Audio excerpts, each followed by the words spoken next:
ایران میں صبح کے 4 بجے کے قریب دارالحکومت تہران کے قریب دھماکوں کی آوازیں سنی گئیں۔ اس کے کچھ ہی دیر بعد اسرائیلی وزیر دفاع نے تصدیق کی کہ اسرائیل نے ایران پر حملے کر دیے ہیں۔ ایران کے سرکاری میڈیا کے مطابق ایرانی فوج کے chief of staff Mohammad Bagheri, پاسداران انقلاب کے کمانڈر ان چیف حسین سلامی اور جوہری توانائی کے تنظیم کے سابق سربراہ فریدون عباسی اس حملے میں ہلاک ہو گئے ہیں۔ ایرانی سرکاری ٹی وی کی رپورٹس کے مطابق حملوں میں شہری علاقوں کو نشانہ بنایا گیا اور ہلاک ہونے والوں میں بچے بھی شامل تھے۔ اسرائیلی وزیر اعظم بنیامین نیتن یاہو کا کہنا ہے کہ اسرائیل کے حملے نے ایران کے جوہری پروگرام کے دل کو نشانہ بنایا ہے۔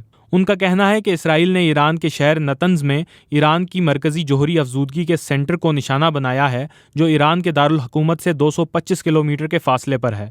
امریکہ کا کہنا ہے کہ اس کا ان حملوں میں کوئی کردار نہیں ہے اور اس کی اولین ترجیح خطے میں امریکی فوجیوں کی حفاظت کرنا ہے۔ خبر رساں ادارے روئٹرز کے مطابق ایران کے سپریم لیڈر نے کہا ہے کہ اس حملے سے اسرائیل نے اپنے لیے تلخ قسمت کا انتخاب کیا، جس کا سامنا اسے کرنا ہی پڑے گا۔